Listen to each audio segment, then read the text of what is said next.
위원장이 미국 정상회담 이틀 전인 25일 베트남에 도착해 베트남 국가주석을 만날 것으로 보입니다.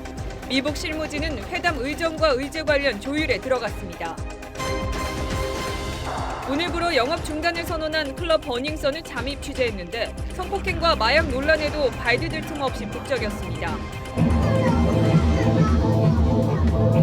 경찰이 강남의 다른 유명 클럽에서 마약을 투약한 손님과 직원 5명을 검거하는 등 강남 클럽 전반으로 수사를 확대했습니다.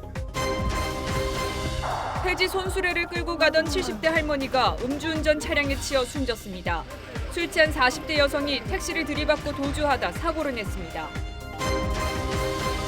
119 구급대와 응급실에서 일하는 응급구조사들은 심전도 측정은 물론 체열도 혼자서는 할 수 없습니다. 약물이 있음에도 불구하고 사용할 수 없어서 환자를 보내드리는 것이 규제에 묶여 제대로 된 응급처치를 못한다는 지적만 16년째 이어지고 있습니다.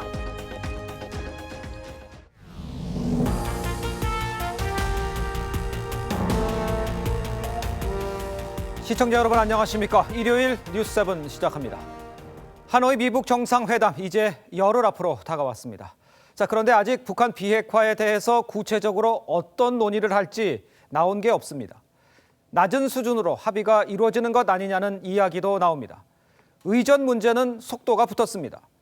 김 위원장이 25일, 그러니까 회담 이틀 전에 도착을 해서 베트남 주석과 회담할 거란 보도가 나왔습니다. 또 북한 김창선이 베트남 삼성전자 현지 공장 주변을 점검했다는 소식도 전해져서 김 위원장이 전격 방문 가능성도 나옵니다. 오늘 뉴스7 미북 정상회담 준비 상황부터 알아보도록 하겠습니다. 먼저 베트남 하노이에 나가 있는 취재 기자를 연결합니다. 자, 이재준 기자, 김 위원장이 베트남 국빈 방문을 정상회담 전에 하는 모양이에요. 네, 응우엔 표종 베트남 국가 주석의 해외 출장 일정을 고려한 것으로 보입니다. 정 주석은 오는 25일 출국이 예정돼 있는데 그 전에 김정은 위원장과 만나 정상회담을 가질 것이라고 외신들은 전하고 있습니다. 한 가지 흥미로운 사실은 김 위원장의 집사격인 김창선이 이곳 베트남에 도착하기 전에 광저우에서 이례적으로 하루를 머물렀다는 사실입니다. 광저우는 김정일도 방문해 경제 시찰을 한 적이 있는 곳입니다. 베트남 입국 후 개혁 개방의 상징과도 같은 산업 지역인 박린 지역을 둘러본 김창선은 현재는 중국과의 접경 지역으로 향한 것으로 알려졌습니다. 경제 시찰 동선 확인이라는 의도와 함께 김 위원장의 철도 이동 가능성도 보여주는 대목입니다. 베트남은 미국의 적에서 미국의 친구가 됐다는 점, 공산당 일당 독재를 유지하면서 경제 발전을 이뤘다는 점에서 북한의 경제개발 모델로 꼽힙니다. 베트남 하노이에서 TV조선 이재중입니다. 자, 김정은 위원장의 집사격인 김창선은 데니얼 윌치 백악관 부실장 등 미국 대표단과 의전 협상을 벌인 것으로 전해집니다. 의제 협상은 오는 20일쯤 시작할 것으로 알려졌습니다. 자, 이번에는 이채연 기자를 연결합니다. 자, 이 기자, 김창선의 오늘 동선을 보면 아직 김정은 위원장의 숙소를 결정하지는 않은 것 같아요. 네, 북한 김창선 국무위원회 부장이 이끄는 북한 의전팀은 어제 베트남 하노이에 도착했습니다. 이후 김정은 위원장의 숙소로 거론되는 이곳 하노이 시내 주요 5성급 호텔들을 모두 둘러본 뒤 제 뒤로 보이는 이곳 영빈관에 머물렀습니다. 북한 측은 지금까지 소피텔 레전드 메트로폴 호텔과 멜리아 호텔, 그리고 인터콘티넨탈 호텔 등을 둘러봤는데 소피텔 레전드 메트로폴 호텔이 김 위원장의 숙소로 유력하다는 이야기도 나옵니다. 김 부장이 이 호텔을 가장 먼저 찾았고 또 가장 오래 머무른 것으로 전해집니다. 엊그제 하노이에 도착한 데니얼 윌시 백악관 부비서실장도 메리어트 호텔 등 트럼프 대통령의 숙소 후보지를 점검했습니다. 김창선 부장과 윌시 부비서실장은 오늘 첫 의전 협상을 벌인 것으로 전해집니다. 북한 김혁철과 미국 스티븐 비건 대표가 담당하는 정상회담 의제 협상은 오는 20일쯤 시작할 전망입니다.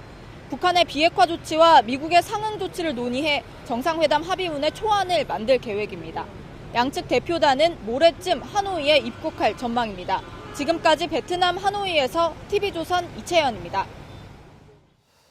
자, 그런데 지금 의전 문제로 베트남에 있는 이 북한 김창선 부장이 현지 삼성전자 공장 주변을 둘러본 것으로 알려졌습니다. 김정은 위원장의 방문을 위해서 사전 답사한 게 아니냐, 이런 관측이 나옵니다. 이미지 기자입니다.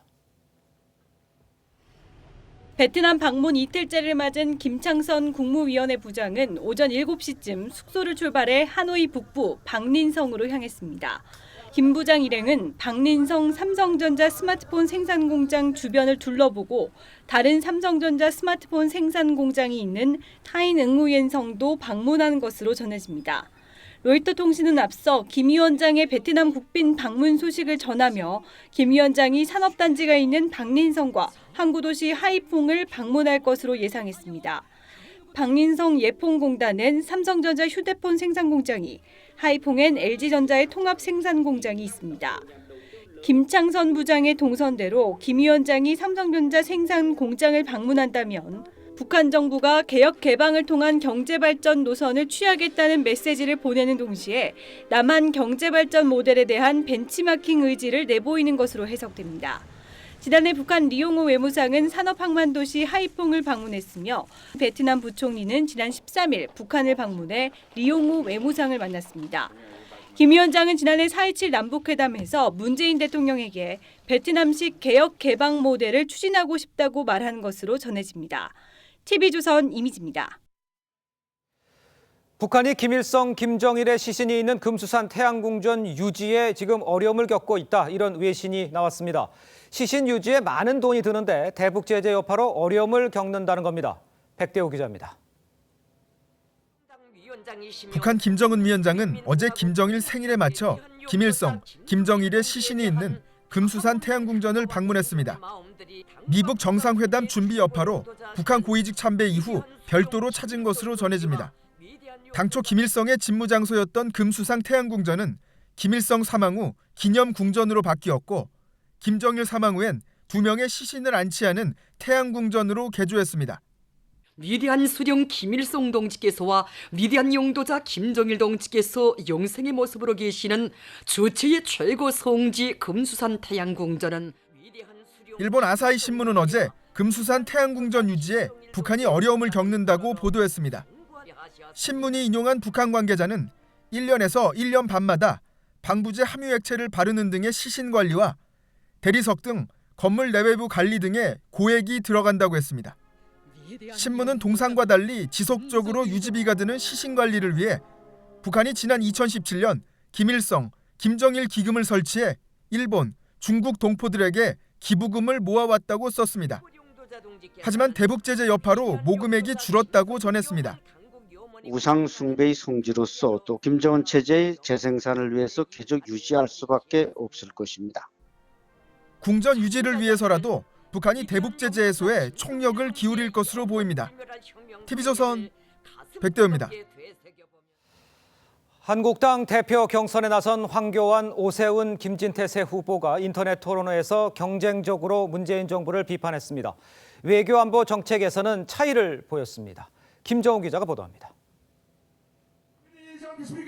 경남도청 앞에서 열린 김경수 지사 규탄대회.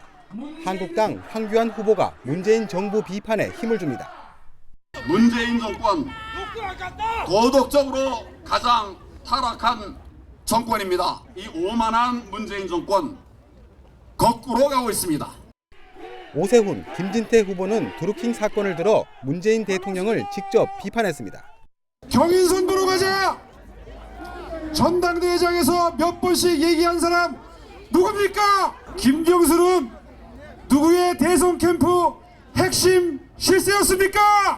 대선이 무효인데 거기 나와서 당선된 사람 이런 분들이 그냥 넘어가도 되겠습니까? 문재인, 김정숙 특검을 해야 되는 거예요. 새 후보는 오늘 토론회에서도 문재인 정부의 경제 정책과 안보 정책을 비판했습니다. 하지만 강론에선 차이가 있습니다. 오 후보가 핵개발 논의를 시작해야 한다고 주장했지만 우리가 핵개발을 할 수 있다는 여지를 가질 때 비로소 중국도 움직이고 미국도 심각하게 생각하는 것입니다. 황교안 후보는 동의하지 않았습니다. 오 후보 말씀하시는 그런 주장은 지금 단계에서는 국제사회에서 같이 논의하기가 쉽지 않은. 김진태 후보는 박근혜 전 대통령에 대한 인간적 도리를 주장했습니다. 커터칼까지 맞아가면서 또 시장이 되게 했는데 인간적인 좀 도리가 아니지 않나. 세 사람은 내일 대구에서 열리는 합동연설회에 참석합니다. TV조선 김종호입니다. 자, 자유한국당 전당대회 상황 강상국 정치부장과 함께 좀 더 짚어보도록 하겠습니다. 자, 강 부장 먼저 초반이긴 합니다만 황교안 대세론이라는 이야기도 나오고 있는데 이게 실체가 있는 겁니까? 최근 나오는 여론조사를 보면은 그런 현상이 일부 보이고 있습니다만은 아직 경선 초반이고 속단하기는 이른 것 같습니다. 그러면 이것에 대해서 황교안 후보 측은 뭐라고 얘기를 하나요? 황 후보 측은 이미 대세가 형성됐다고 말을 하죠. 한국당 지지자들이 원하는 것은 반 문재인 정부의 기수인데 황 후보가 그 역할을 잘 해주고 있다라는 게 자체평가입니다. 토론회에서 황 후보가 보여주는 모습도 이런 자체평가를 반영하는데 황 후보는 문재인 정부에는 적극적으로 대립각을 세우지만 당내에서 의견이 엇갈리는 문제, 예컨대 박근혜 전 대통령 문제라든가 5.18 논란 이런 문제에 대해서는 원론적인 답을 거듭하면서 논란에 휘말리지 않고 있습니다. 이런 태도는 통합을 앞세우는 황 후보의 경선 컨셉과도 맞아떨어지는 그런 모습이기도 합니다. 오세훈 후보 측의 입장은 아무래도 다르겠죠? 오세훈 후보 측은 한국당 지지자들이 원하는 대표는 내년 총선 승리를 안겨줄 수 있는 사람이라고 주장을 합니다. 총선 승리를 위해서는 당의 외연 확장이 필수고 그 적임자는 오세훈 후보라는 주장이 시간이 갈수록 힘을 얻을 거라고 봅니다. 좀 더 쉽게 말하면 결국 비박의 결집이 핵심입니다. 그 계기를 만드는 게 오세훈 후보 측 경선 전략의 핵심입니다. 김진태 후보 측은 어떤가요, 지금 상황이? 김 후보 측에게 지금 판세 어떻습니까? 라고 물어보면 현장의 분위기를 보라고 얘기를 합니다. 지난번 합동연설회 때 1층 좌석을 김진태 후보 측 지지자들이 차지를 하고 또 연설 중에 가장 적극적으로 반응을 했던 점을 말하는 겁니다. 이 열성 지지자들을 계속 지키는 게 김 후보 측 핵심 전략으로 보입니다. 자, 그렇다면 마지막으로 남은 변수는 어떤 게 있을까요? 이른바 황교안 후보의 배박 논란이 있었죠. 유영아 변호사의 방송 출연으로 촉발됐는데 막상 뚜껑을 열고 보니 경선에 미친 파장은 제한적이더라라는 분석이 많습니다.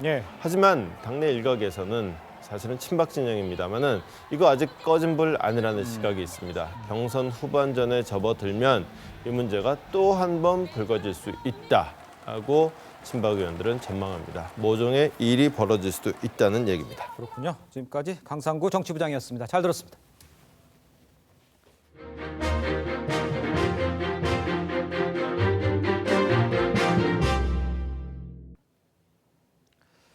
이른바 버닝썬 사건으로 촉발된 경찰의 유흥업계 마약 수사가 서울 강남권 클럽 전반으로 확대되고 있습니다. 마약 투여와 공급 혐의로 유흥업소 종사자들이 잇따라 사법처리 수순을 밟는 등 수사 속도도 빨라지고 있습니다. 최민식 기자입니다. 흰색 패딩 점퍼 차림의 여성이 경찰서를 빠져나옵니다. 마약 유통 혐의 인정하십니까? 클럽 관계자들이랑 친분이 있으셨나요?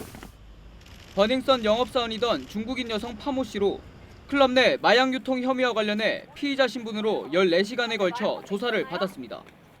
경찰은 파 씨가 지난해 서울 모 클럽에 마약을 공급한 정황도 포착한 것으로 전해집니다. 이틀 전엔 버닝썬 전 직원 A 씨가 상습 마약 투여 혐의로 체포되기도 했습니다. 3개월 전까지 버닝썬에서 일했던 A 씨는 클럽 내부에서 필로폰 투약과 대마초를 흡입한 혐의를 받고 있습니다. 경찰은 클럽 영업사원의 경우 여러 업소를 상대로 손님을 끌어오고 수수료를 챙기는 만큼 수사 범위를 강남권 일대 클럽 전반으로 확대할 가능성도 검토하고 있습니다. 실제로 또 다른 강남 유명 클럽인 아레나에서 지난달 25일 직원과 손님 등 5명이 함께 엑스터시를 복용한 혐의로 부산경찰에 체포되기도 했습니다. 경찰의 수사 확대로 그동안 음지 속 가려진 국내 신종마약 밀거래 실태가 모습을 드러낼 거란 전망도 나옵니다. TV조선 최민식입니다. 자, 이렇게 폭행의 마약 판매 의혹까지 불거졌지만 클럽 버닝썬에는 영업 중단 직전까지도 손님이 북적였습니다. 자, 그런데 이들은요, 클럽 내에 마약 유통 의혹이 버닝썬 한 곳만 문제가 아니지 않느냐, 이 되레 반문하기도 했습니다. 구민성 기자가 현장 취재했습니다. 자정을 훌쩍 넘긴 시각, 젊은 남녀가 떼지어 몰려듭니다. 입장권 격인 클럽 팔찌를 차고 나면 강한 비트의 음악과 조명 속으로 빨려 들어갑니다.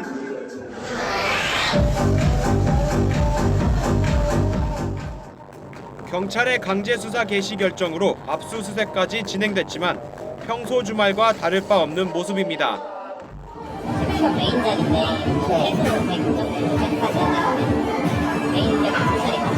자리 하나 있는 거예요? 클럽 내 마약 의혹과 성폭행 의심 동영상에도 되려 이곳만의 문제가 아니라며 반문했습니다.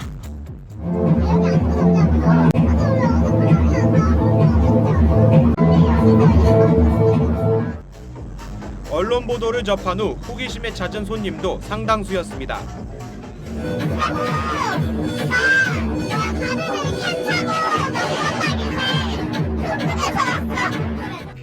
성폭행 의심 장소로 지목된 문제의 VIP룸은 경찰의 요청이 있었던 듯 출입 제한 조치가 내려졌습니다.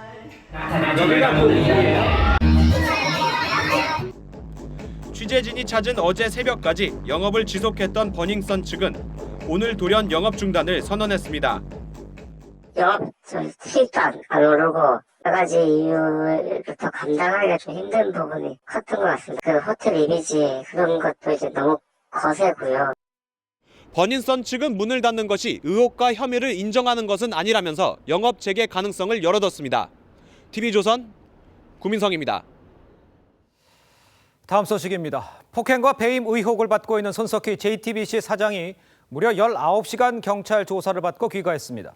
경찰은 손 사장과 진실 공방을 벌이고 있는 프리랜서 기자 김웅 씨도 조만간 부를 계획인데 양측 주장이 크게 엇갈려서 대질 조사도 염두에 두고 있습니다. 백연상 기자입니다. 손석희 JTBC 사장이 진술 조사를 시작한 지 19시간 만에 경찰서를 나옵니다. 폭행, 배임 등 모든 혐의를 전면 부인하신 겁니까? 사실이고 밝혀지겠죠. 다 제출했습니다. 손 사장은 프리랜서 기자 김웅 씨가 고소한 폭행과 명예훼손, 협박 혐의 외에 한 보수단체가 고발한 업무상 배임 혐의에 대해 진술한 것으로 전해졌습니다. 또 자신이 김 씨를 상대로 제기한 공갈 미수와 협박에 대해서도 오랜 시간 설명한 것으로 전해집니다.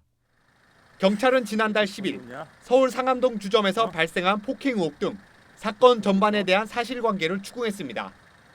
김 씨는 전치 3주의 상해 진단서까지 제출했지만 손 사장은 손으로 툭툭 건드린 것이 전부라며 폭행 혐의도 전면 부인한 것으로 알려졌습니다. 이에 따라 경찰은 두 사람에 대한 대질 조사 가능성도 배제하지 않고 있습니다. 경찰은 조만간 손 대표로부터 폭행 피해를 입었다고 주장한 김 씨를 불러 조사할 예정입니다. TV조선 백연상입니다. 폐지를 줍던 70대 할머니가 음주운전 의심 차량에 치여 숨졌습니다.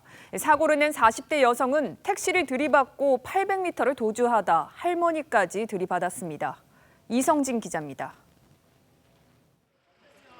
부산 해운대구의 한 도로입니다.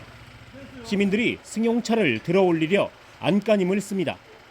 승용차 밑에 깔려있는 할머니를 구조하기 위해서입니다. 오늘 오전 1시 40분쯤 승용차를 몰던 42살 A씨가 우회전 도로에서 그대로 직진해 80대 할머니를 치었습니다. 할머니는 병원으로 옮겼지만 숨졌습니다. 할머니는 폐지를 주워 딸과 함께 살아온 것으로 알려졌습니다. A씨도 크게 다쳐 치료를 받고 있습니다. A씨는 할머니를 치기 5분 전 택시와 정면 충돌했지만 뺑소니 쳤습니다.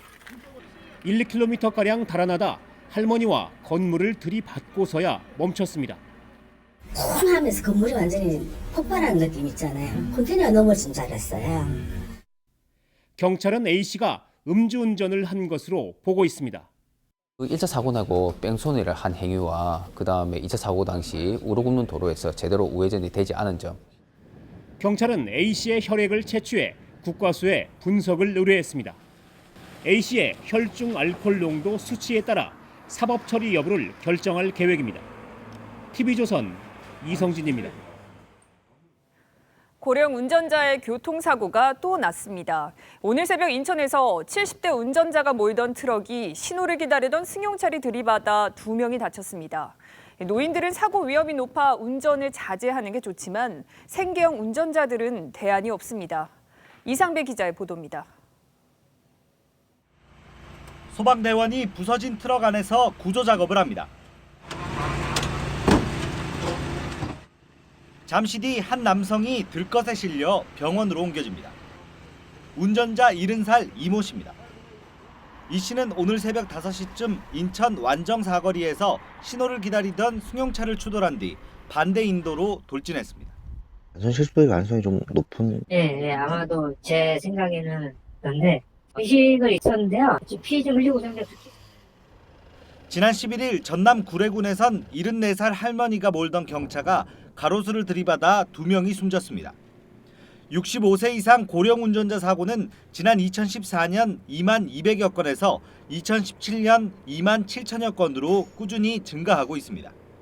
노인들은 기기 조작이나 판단이 느려지기 때문에 가급적 운전을 자제하는 것이 좋습니다. 판단 능력이 떨어지는 게 75세 이상이기 때문에 그때부터 이제 급격하게 떨어져요. 80세 넘어가게 되면은 심각한 영향을 받기 시작합니다. 하지만 운전으로 생업을 이어가는 생계형 고령 운전자들은 운전대를 놓을 수가 없습니다. 아니 힘들 게 없어요 이건. 왜요? 힘들 게 없지. 매일 하니까. 정부는 올해부터 75세 이상 고령자의 운전면허 갱신 주기를 5년에서 3년으로 줄이고 고위험군을 찾아내는 데 주력하고 있습니다. TV조선 이상배입니다. 응급의료는 빠른 처치가 가장 중요하죠. 그런데 우리가 119를 부르면 오는 응급구조사들의 업무는 지혈, 혈압재기 등 딱 14가지로 한정돼 있습니다. 다른 처치를 하게 되면 법을 위반한 꼴이 됩니다. 현실과 동떨어졌다는 지적이 나오는데 이유진 기자가 현장의 목소리를 들었습니다. 환자에게 수액을 투여하는 건 응급실 응급구조사의 주요 업무입니다. 그런데 같은 바늘에서 체혈을 하는 건 불법입니다. 심전도도 전극을 붙이는 것까지만 합법, 버튼을 누르는 건 안 됩니다. 버튼 누르는 것만 의사 선생님을 불러서 누르는 그런 묻지 못할 상황도 연출되고 있고요. 응급구조사의 80%가량이 활동하는 119 구급대도 사정은 비슷합니다. 심정지 환자에게 심폐소생술은 할 수 있지만 구급차 안에 있는 약을 주는 건 위법입니다. 약물이 있음에도 불구하고 사용할 수 없어서 환자를 보내드리는 것이 조금 안타깝다고 생각합니다. 용량을 변경하는 부분, 이런 부분들에 대해서는 의사가 미리 사전 지시를 할 수도 있는데 그것들을 조정하는 것 자체도 일단 불법인 현실이기 때문에 정부는 법 개정 필요성에 공감하면서 119에 한해서 업무 범위를 일부 확대하는 시범 사업을 하기로 했습니다. 하지만 다른 직군에서는 응급 전담 간호사 투입, 임상병리사의 응급실 상주 등을 요구하고 있어 법 개정까진 난항이 예상됩니다. 응급구조사 업무 범위가 확대될 필요성이 있다는 충분히 이제 공감을 하는 부분이고요. 다만 그 전제가 필요합니다. 응급구조사 업무 범위는 16년째 제자리 걸음입니다. TV조선 이유진입니다. 동물권 단체 케어가 구조동물 안락사 사실을 처음 폭로한 내부 고발자에게 직무 정지를 통보한 것으로 확인됐습니다. 반면 의혹의 정점에 섰던 박소연 대표는 이사회를 통해 대표 자격을 유지하게 됐습니다. 결국 내부 고발자에게만 징계가 내려진 건데 왜 이런 결정이 났는지 조정민 기자가 취재했습니다. 동물권 단체 케어의 동물관리국장으로 안락사 실태 폭로에 나섰던 A씨. 지난달 28일 케어 측 상근 변호사로부터 문서도 아닌 휴대폰 메신저로 직무정지 통보를 받았습니다. 보호소 운영 관리 책임이 있는 동물관리국장이 언론사를 데리고 보호소를 방문해 악의적으로 보도가 되도록 방조했다며 업무를 하기에 어려운 상황이기 때문에 직무정지를 하기로 결정했다는 내용이었습니다.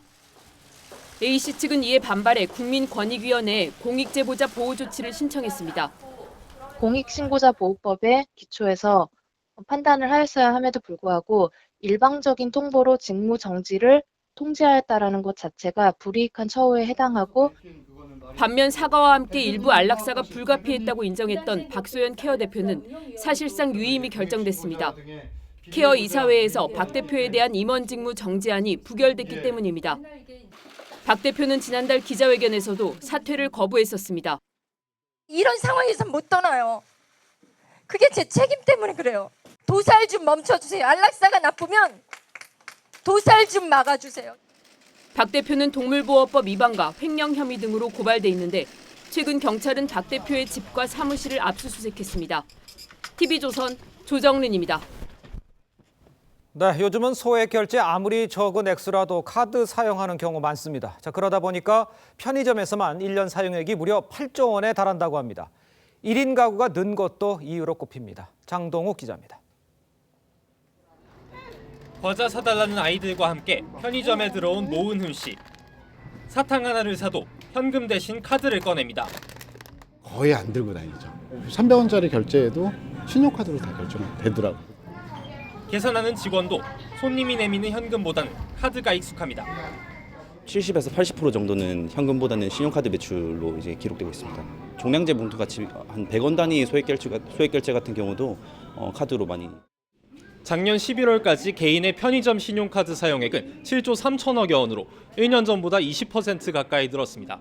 연간 사용 금액이 8조 원에 달한 건 관련 통계 집계 이후 처음입니다.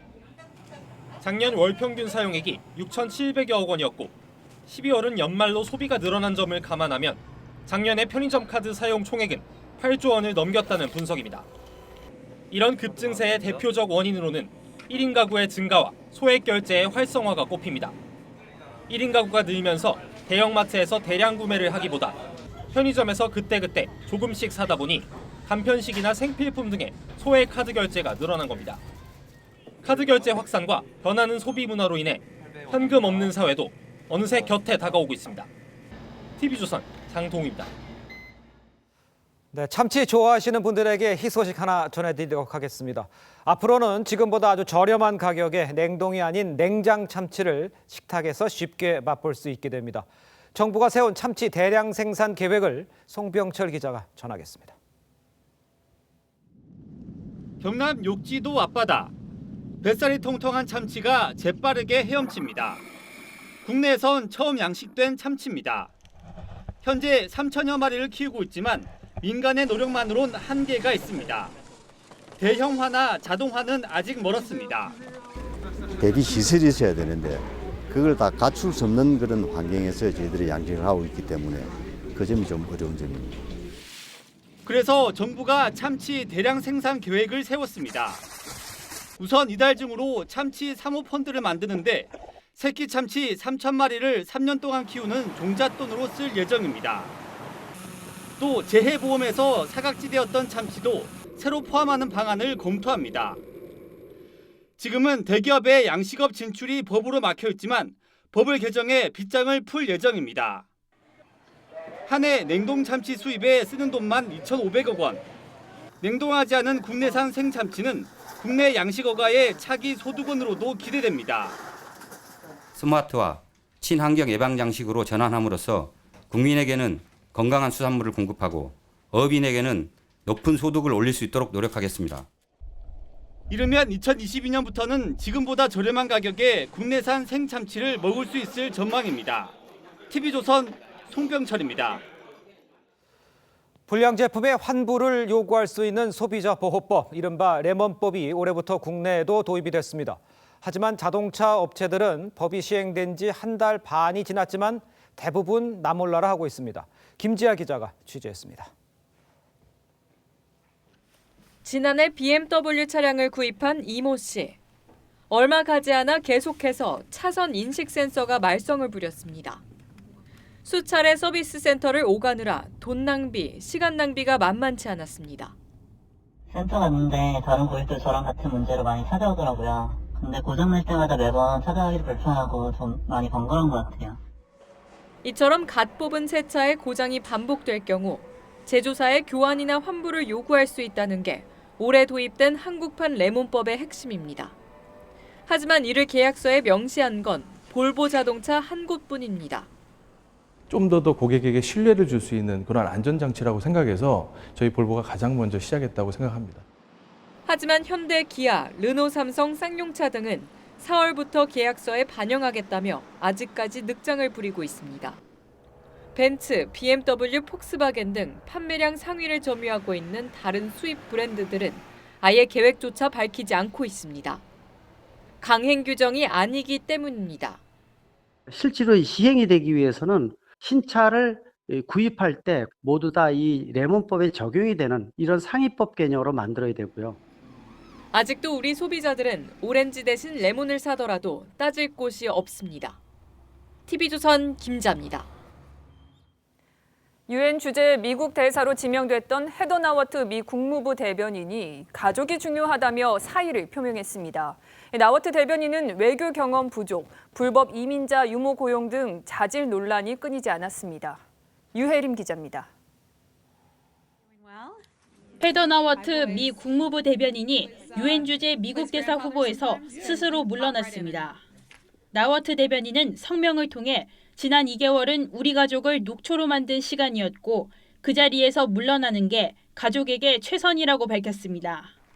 폭스뉴스 기자와 앵커 출신인 나워트 대변인은 지난해 12월 도널드 트럼프 미 대통령으로부터 유엔 주재 미국 대사로 지명됐습니다. Heather Nauert will be nominated for the ambassador to the United Nations. Those are two very big ones.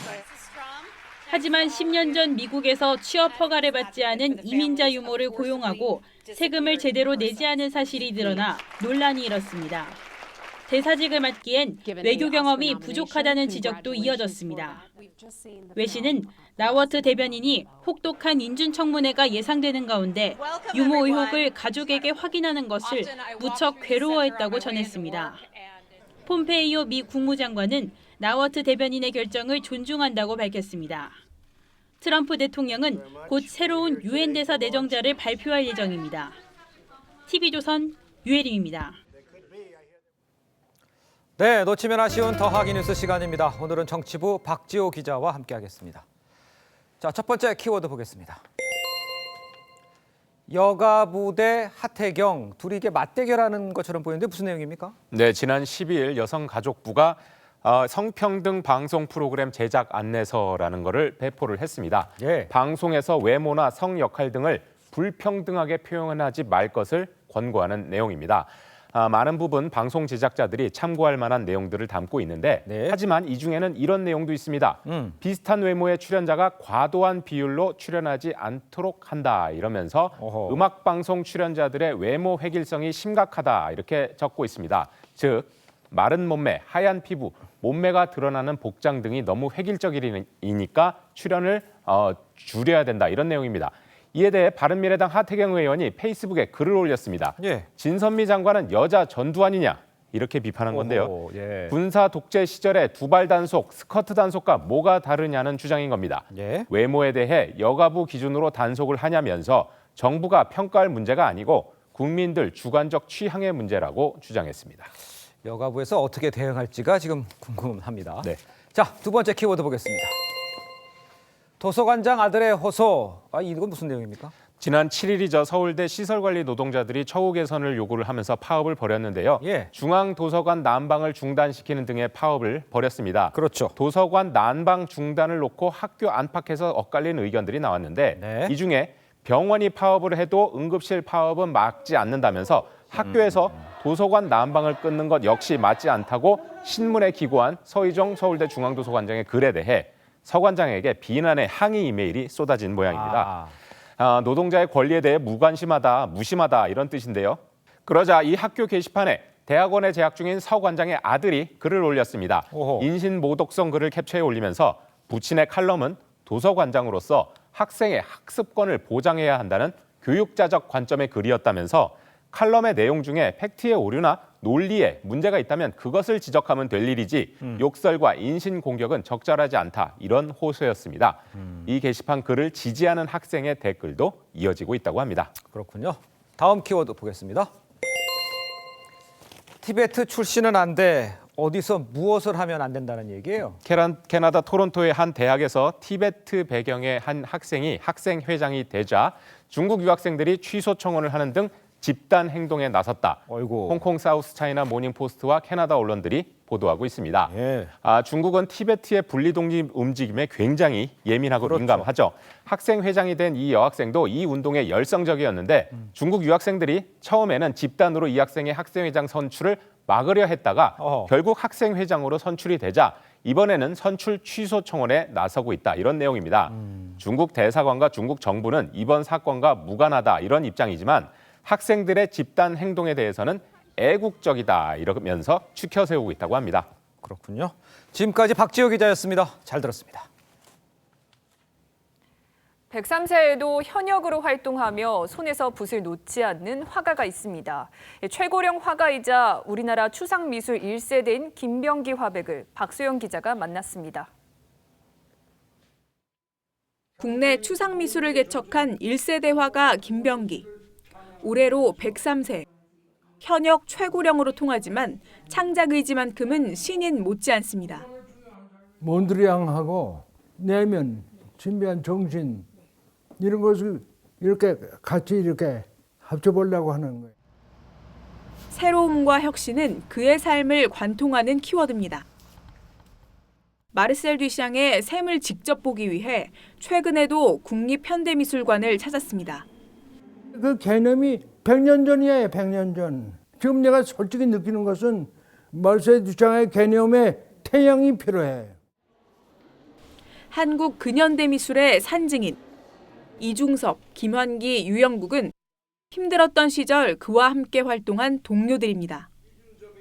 척박했던 과거와 달리 높아진 한국 문화의 위상을 생각하면 가슴이 뜁니다.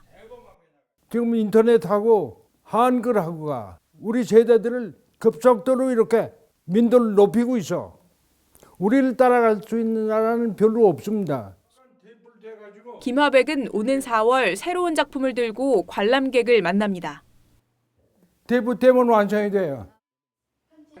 최고령 화가가 아닌 그냥 화가로 기억되는 것이 그의 목표입니다. 100세 그림 그린다. 내 그림은 얘기 안 하고 100세만 자꾸 얘기해요. 그거 곤란해요. TV조선 박소영입니다. 새 시즌 준비에 여념이 없는 LA 다저스 류현진이 스프링 캠프에서 쾌조의 컨디션을 보여줬습니다. 타이거 우즈는 제네시스 오픈 셋째 날 5타를 줄여 14위로 뛰어올랐습니다. 이다솜 기자입니다. 진지한 표정의 류현진이 힘차게 공을 던집니다. 직구를 비롯해 슬라이더와 커브 등 다양한 구종을 실험하며 40개를 뿌렸습니다. 당장 실전 투구가 가능할 정도라며 자신감을 내비쳤습니다. 다저스의 로버츠 감독도 부상만 없다면 20승이 가능하다며 기대감을 드러냈습니다. 탑5 11번 홀. 타이거 우즈의 세컨샷이 홀 3m 거리에 떨어집니다. 10번 홀 버디에 이어 이글 퍼팅으로 기세를 올린 우즈. 이어진 12번 홀과 13번 홀에서도 연속 버디를 낚았습니다. 우즈는 1몰로 중단된 3라운드 6개 홀에서 총 5타를 줄여 중간 합계 6언더파 공동 14위에 올랐습니다. 선두 저스틴 토마스의 7타를 뒤졌지만 상승세를 탄 만큼 골프 황제의 뒷심이 주목됩니다. 슈퍼맨 티셔츠를 깜짝 공개하는 디알로. 정말로 하늘을 날 듯 2m 16cm의 전설 샤키로니를 훌쩍 넘어 엄청난 덩크슛을 선보입니다. 이번엔 가수 쿠아보의 공을 넘겨받아 그대로 림에 꽂아 넣습니다. 팬들의 뜨거운 환호 속에 디알로가 2019 올스타전 덩크왕에 등극했습니다. 3점슛 예선에서 백발백중을 자랑했던 스테판 커리. 하지만 결승에선 조 해리스의 패에 아쉽게 준우승에 그쳤습니다. TV조선 이다솜입니다.